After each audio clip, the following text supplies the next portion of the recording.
यहाँनिर चाहिँ check point छ, त्यही भएर अलि बिस्तारै कुदाउनु होला है। अनि अब हामी जाने भनेको चाहिँ यतैबाट हो सररररर।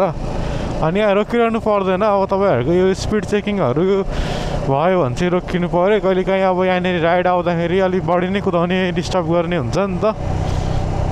अनि त्यस्तो बेलामा चाहिँ यहाँनिर रोकेर चिट काट्छन् है, होइन भने चाहिँ त्यस्तो केही प्रब्लम छैन यहाँ। ओहो यस्तो मजा आइरहेको छ, धेरै पछि राइड निस्केको। यहाँबाट कोदारी त्यस्तै होला 55 किलोमिटर जस्तो। कोदारी भनेको चाहिँ हाम्रो यो चाइना बोर्डर।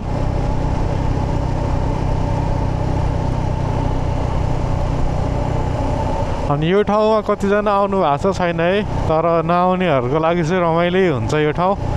अनि आइराख्नुहुन्छ भने पनि रमाइलो छ ठाउँ त, त्यस्तो खत्तमै त होइन कि। अब यहाँनिर हल्का बाटो बनाइरहेछ है, पहिलादेखि नै यस्तै थियो यो, अहिले चाहिँ बन्द रहेछ फाइनल्ली। ल यहाँनिर बिस्तारै कुदौँ।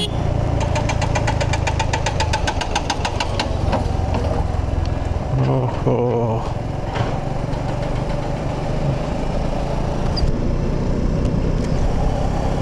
बिहानको चिसो हावा खाँदै कुदाउनु चाहिँ एकदम मजा आउने कि बाइक। अनि यदि राफ्टिङहरू गर्नु मन छ भने यहाँनिर हो है ठाउँ, यो सुकुटेमा हो राफ्टिङहरू गर्नको लागि चाहिँ।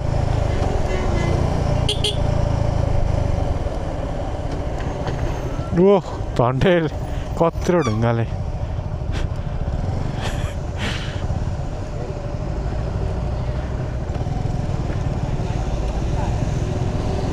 झन्डै लागेको यार, त्यो ट्रकले ढुङ्गा यत्रो उडाइदिएको थियो।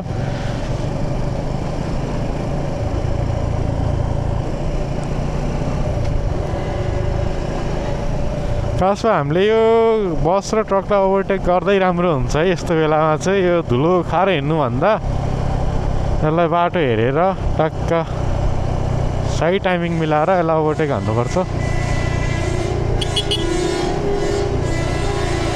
ओ के साह्रो उडाएको हो धुलो नि।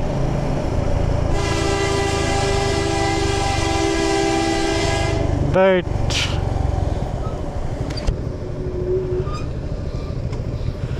यसले त मेरो लेन्स नै बिजोक बनाउने भयो जस्तो छ।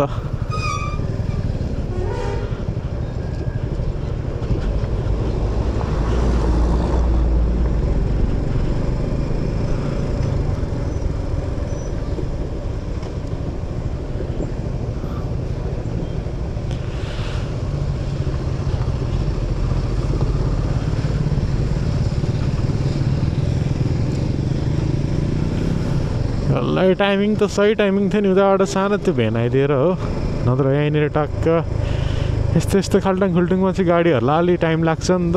अनि त्यही भएर यस्तै यो गाडीले के साह्रो पेलेको। ओहो अगाडि देखिँदैन। ल यति भएपछि धुलो आधी कम भयो नि त, दुईवटा गाडीले उडाउने धुलो अब एउटै गाडीले मात्र उडाउँछ।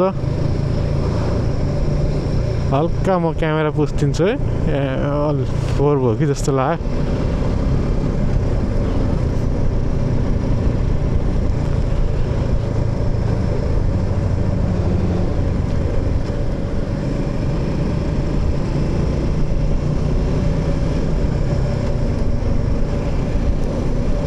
यताबाट तातोपानी बोर्डर पनि नजिकै छ, यदि अब कसैको टाइम मिल्छ भने। अनि टाइम बिदा धेरै छैन भने वान डे राइड जसरी हामी यतातिर आउन सक्छौँ। ट्याक्क बिहान 5 बजी निस्क्यो, हामी तातोपानी कति 9 बजेतिर पुग्छौँ। 5 बजी निस्क्यौँ भने 9 पनि बज्दैन। हामी जहाँ पहिला म आउँदाखेरि बिस्तारै हिँडेको थिएँ, त्यति हुँदाखेरि नै 8 साढे 8 भएको थियो। त्यति 3 घन्टाको जस्तो बाटो हो, त्यस्तो धेरै बाटो पनि होइन। यो डिस्टेन्स अनुसार हेर्ने हो भने जम्मा कति 114 कि 100 त्यस्तै कति, त्यस्तो धेरै लामो बाटो चाहिँ छैन। 114 जस्तै लाग्यो। कोदारी हाइवे, अरनिका हाइवे, कोदारी हाइवे भन्दा पनि अरनिका हाइवे भनिन्छ यसलाई चाहिँ।